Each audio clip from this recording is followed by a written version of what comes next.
அனைவருக்கும் வணக்கம். குரு வாழ்க, குருவே துணை. சரி, டைம் கம்மியாக இருக்கனால நான் ஸ்பீடாக போய் முடிச்சிடுறேன். அதாவது நான் திருப்பூர்லேருந்து ஸ்ரீ லலிதாம்பிகை ஜோதிட ஆய்வகங்கிற நிறுவனம் நடத்தி வரோம். திருப்பூர் சகோதரிங்கிற பேரில் கருத்தரங்கம், இது 2வது கருத்தரங்கம் முடிஞ்சு 3வது வாரம் அதாவது மாதத்தில் 4வது சனிக்கிழமை நமது கருத்தரங்கம் திருப்பூரில் நடக்குது. அனைவரும் வந்து கலந்துக்கோங்க. இப்போ நான் பேசுகிற தலைப்பு அப்படிங்கிறப்ப முதல் உபாசன தெய்வம், அதாவது ஒவ்வொருத்தருக்கும் ஒவ்வொரு உபாசன தெய்வம் இருக்குதுங்க. இப்போ என்னோட உபாசன தெய்வம் யாருன்னு பார்த்தீங்கன்னா ஸ்ரீ லலிதாம்பிகை. அந்த பேர் நான் இப்போ என்னோடய ஜோதிட ஆஃபீஸுக்கு விநாயகர் பேர், அதாவது செல்வ விநாயகர் பேர்னு வச்சுருந்தேன். ஆனால் என்னோடய ஜாதகப்படி விநாயகர் செட் ஆகலை என்னமோ, என்னால் அதை கண்டினியூ பண்ண முடியல. எப்போ நான் ஸ்ரீ லலிதாம்பிகை ஜோதிட ஆய்வகம் அப்படின்னு சொல்லி வச்சோனோ அதில் வந்து நல்லா சூப்பராக சார் கூட எனக்கு கிளாஸ் எடுத்த சார் கூட வந்திருந்தார், அதாவது பழனி பிரபாகரன் சார். அதுபோல் நான் நல்லா இப்போ அந்த ஸ்ரீ லலிதாம்பிகை பேரை வச்சு அடுத்தடுத்து கருத்தரங்கம் போடுற அளவுக்கு நான் உயர்ந்திருக்கேன். அப்படிங்கிறப்ப இப்போ உங்களோட உபாசன தெய்வம் யார் யாருன்னு நான் சொல்கிறேன், நீங்கள் கண்டுபிடிச்சிக்கோங்க. அதாவது உங்கள் ஆண் ஜாதகம் இருந்தால் உங்கள் குரு எங்கே இருக்கிறான்னு பாருங்கள். அந்த குருக்கு 11ஆம் இடம் எந்த வீடுன்னு பாருங்கள். அதாவது அது மேசமாக இருந்தால், இப்போ அவங்கவுங்க ஜாதகத்தை போட்டுக்கோங்க. இப்போ நான் சொல்கிறத மட்டும் அதை பொருத்தி பார்த்துக்கோங்க.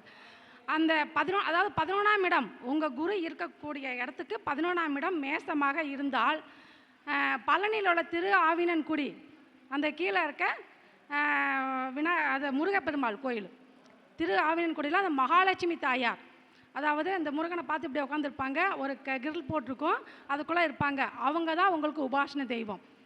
அடுத்து வந்து ரிஷபம் உங்களுக்கு 11ஆம் இடமாக இருந்தால், இது வந்து பெண்களுக்கும் பொருந்தும். அதாவது பெண்களுக்கு நாடி முறையில் எப்படி எடுக்குன்னு பார்த்தீங்கன்னா சுக்கிரன் தான் பெண்ணு. அப்படிங்கிறப்ப பெண்ணுக்கு 11ஆம் இடம். இப்போ நான் முதல் சொன்னது குருவுக்கு 11ஆம் இடம். இப்போ சுக்கிரன் பெண்ணுக்கு 11ஆம் இடம் யாருன்னு பார்த்தீங்கன்னா 11ஆம் இடம் ரிஷபமாக வந்தால் நீங்கள் செல்ல வேண்டிய ஆலயம், உங்கள் உபாசன தெய்வம் யாருன்னு பார்த்தீங்கன்னா ராமேஸ்வரத்தில் உள்ள ராமநாத சுவாமி பர்வர்த்தினி அம்மா தாயார்.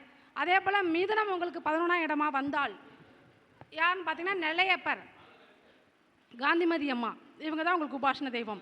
அதே போல் கடகம் வந்து 11ஆம் இடமாக வந்தால் திரிபுர சுந்தரி அரக்கோணம் நெமிலி, அவங்க தான் உங்களுக்கு உபாசன தெய்வம். அதே போல் சிம்மம் வந்து உங்களுக்கு 11ஆம் இடமாக வந்தால் ஸ்ரீ லலிதாம்பிகை. எனக்கு வந்து சுக்கிரனுக்கு 11 சிம்மம், அப்படிங்கிறப்ப ஸ்ரீ லலிதாம்பிகை தான் என்னோடய உபாசன தெய்வம். அடுத்து கன்னி உங்களுக்கு உபாசன தெய்வம் வந்தால், அதாவது பட்டீஸ்வரன் விஷ்ணு துர்க்கை.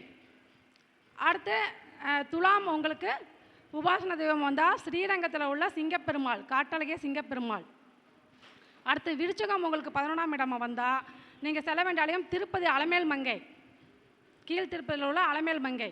அடுத்து தனுஷ் உங்களுக்கு 11ஆம் இடம் வந்தால் தஞ்சை பெரிய கோவில் உள்ள அந்த இந்த பக்கம் சைடில் மரத்துக்கடியில் இருப்பாங்க வாராகியம்மன், அவங்க தான். அடுத்து பார்த்திங்கன்னா உங்களுக்கு மகரம் 11ஆம் இடமாக வந்தால் நீங்கள் செல்ல வேண்டிய ஆலயம் எதுன்னு பார்த்தீங்கன்னா இங்கே கன்னிவாடியில் அந்த சாமி அம்மன் பேர் வந்து தெத்துப்பட்டி ராஜகாளி அம்மன். அதே போல் கும்பம் 11ஆம் இடமாக வந்தால் குற்றாலநாதேஸ்வரர். அப்போ மீனம் 11ஆம் இடமாக வந்தால் மீனாட்சி, அதாவது நம்ம மீனாட்சி அம்மன் தான். இதெல்லாமே உங்கள் லக்னத்துக்கு 11ல் உங்கள் ஆண் ஜாதகமாக இருந்தால் உங்கள் குருவுக்கு 11ஆம் இடம், பெண் ஜாதகம் இருந்தால் சுக்கிரனுக்கு 11ஆம் இடம். இதுதான் அவங்கவுங்க உபாசன தெய்வம். அதை நீங்கள் கட்டியாக பிடிச்சிக்கோங்க. உங்களோட அதாவது அது எந்த நட்சத்திரத்தை செல்லணும்னு ஒரு கணக்கு இருக்குது. இப்போ ஒவ்வொரு வீட்லேயும் நடு நட்சத்திரம் இருக்கும் இல்லையா?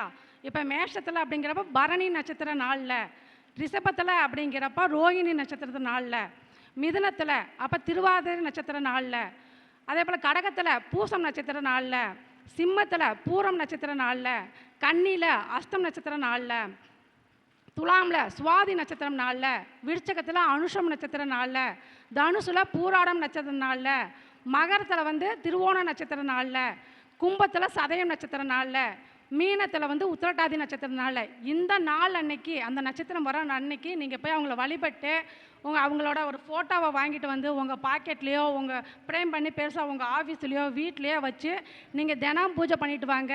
கண்டிப்பாக உங்களுக்கு அந்த உபாசன தெய்வங்கள் கை கொடுப்பாங்க. ஓகேங்களா? அடுத்து வந்து தொழில் பற்றி பேசணும். அதாவது ஜாதகத்தில் பார்த்தோன்னே நம்ம என்ன பார்ப்போம், 6ஆம் இடம் 10ஆம் இடம் இதெல்லாம் பார்ப்போம்.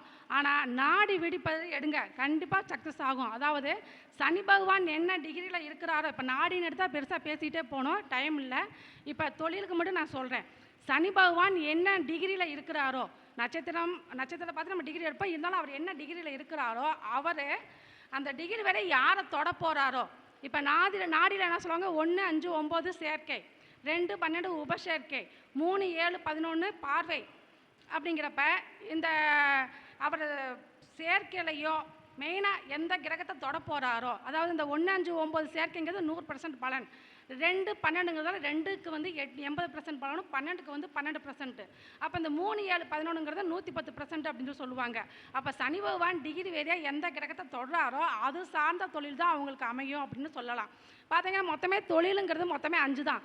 அதாவது அடிமை தொழில், இதில் அரசு அடிமை தொழில், தனியார் தொழில், அப்போ அரசு அதாவது ஒப்பந்த தொழில், ஒப்பந்தத்தில் அரசில் ஒப்பந்த தொழில், இப்படி தான் எடுப்பாங்க.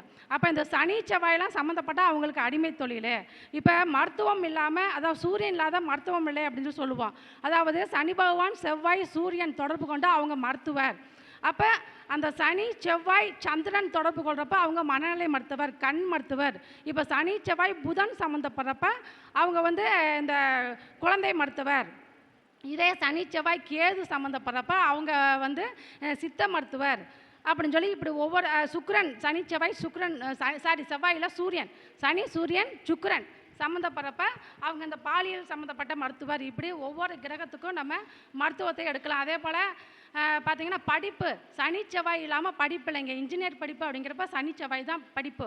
அப்போ வேலை தொழில் அவங்களுக்கு என்ன தொழில் அமையும் அப்படிங்கிறப்ப சனி செவ்வாய் சூரியனோட சம்மந்தப்படுறப்ப அவங்க அரசு சம்மந்தப்பட்ட அந்த இன்ஜினியரிங் லைனில் அவங்க படிப்பாங்க அப்படின்னு எடுக்கலாம். இதே சுக்கிரன் சம்மந்தப்பட்டப்ப அவங்க அழகு கலை சம்மந்தப்பட்ட படிப்பில் இருக்கலாம். சந்திரன் சம்மந்தப்படுறப்ப நீர் சம்மந்தப்பட்ட துறை, உணவு சம்மந்தப்பட்ட துறையில் அவங்க படிப்பு இருக்கும். புதன் சம்மந்தப்படுறப்ப ஆடிட்டர், பத்திரிகை துறை, அக்கௌண்ட்ஸு, இந்த மாதிரி துறையில் அவங்களுக்கு படிப்பு இருக்கும். இதே சுக்கிரன் சம்மந்தப்படுறப்ப கலைத்துறை, ஆர்கிடெக்ட், இந்த மாதிரி துறையில் அவங்களுக்கு படிப்பு அமையும். அதே போல் சனி ராகுவோட தொடர்பு கொள்கிறப்ப இந்த ஹார்ட்வேரு இதெல்லாமே அவங்களுக்கு சிறப்பாக இருக்கும். சனி கேது தொடர்புறப்ப சித்த மருத்துவம், அதாவது இந்த எலக்ட்ரானிக் அப்படிங்கிறது ராகு, எலக்ட்ரிக்கல்ங்கிறது கேது. அப்போ இந்த சம்மந்தப்பட்ட படிப்பெல்லாம் அவங்களுக்கு இருக்கும். தொழில் அதிரீதியாக அவங்களுக்கு அமையும். அப்போ இன்னும் ஒரே ஒரு பாயிண்ட் என்னன்னு பார்த்தீங்கன்னா, இப்போ சனி பகவான் நேராக போய் தொடர கிரகத்தை வச்சு நம்ம எடுக்கலாம். ஆனால் இதே சனி இந்த நாடி விதிப்படியில் சனி பகவான் வந்து வக்ரகதியில் இருந்தார்னா அப்போ அவரை வந்து 2ஆம் இடத்தை 12ஆம் இடமும் 12ஆம் இடத்தை 2ஆம் இடமும் எடுக்கணும். அப்போ இந்த பின்னோக்கி யார் இருக்காங்களோ அதைத்தான் நம்ம அவர் டிகிரி வரையாக தொடப்போறான்னு சொல்லுவான். அதாவது எக்ஸாம்பிளுக்கு ஒரு குரூப்பில் வந்து ஒரு ஜாதகம் பதிவு பண்ணுறாங்க, எல்லாமே சனி பகவான் சுக்கரனை தொட போகிறாரு. அப்போ அவங்களுக்கு இந்த கலைத்துறை சேர்ந்த இதுதான் தொழில் தான் அமையும் அப்படின்னு சொல்கிறாங்க. ஆனால் நான் என்ன சொன்னேன், சனி வக்ரமாகி சந்திரன் நோக்கி தான் வராரு. நீர்நிலை சம்மந்தப்பட்ட துறையில் தான் அவங்களுக்கு வாய்ப்பு இருக்குது. செவ்வாயோட சம்மந்தப்படுறாரு, அதாவது இன்ஜினியர் படிப்பு, அதிலே நீர்நிலை சம்மந்தப்பட்டதில் தான் அவங்களுக்கு வாய்ப்பு இருக்குன்னு சொல்லப்பட்டது. அதே போல் அவங்க கப்பல் துறையில் தான் அவங்க வேலை செஞ்சாங்க. அப்போ இந்த சனி பகவானை வச்சு நம்ம டிகிரி வேறையாக யாரை தொட போகிறாங்க, எந்த மாதிரி அவங்களுக்கு தொழில் அமையும் அப்படிங்கிறத நம்ம சொல்லிடலாம். சார் வந்துட்டார், நேரம் ஆகிட்டோம் சார். உங்களுக்கு ஒரு வணக்கம் கூட சொல்லலை. அதாவது அகத்தியர் ஜோதிட வித்யாலயா அறிவாலயம் நடத்தும் இது 13வது கருத்தரங்கம். சாருக்கு எனக்கு ஒரு இது, அதாவது சின்ன ஒரு தொடர்பு இருக்குது. எப்படின்னு பார்த்தீங்கன்னா, இன்றைக்கி கருத்தரங்கம் நடக்கிறது 13, 4ஆம் நம்பர் கூட்டு, ராகுவோட நம்பரு. சாரும் திருதிய திதி, நானும் திருதிய ஜோதிட ஆய்வகம் சார்பில் எனது நன்றிகளை தெரிவித்துக் கொள்கிறேன். நன்றிகள். மேடம் அவங்க நான் கொடுத்த டயத்து கூட ஒரு நிமிஷம் கம்மியாக தான் பேசியிருக்காங்க. அது வரைக்கும் சந்தோஷம். இல்லை இல்லை இல்லை, நான் கரெக்டாக செக் பண்ணி வச்சுருக்கிறேன், மிஸ் பண்ண முடியாது. Right, okay. அதே மாதிரி எல்லாருமே அந்த வாய்ப்பை பின்தொடர்ற மாதிரி கேட்டுக்கொள்கிறேன்.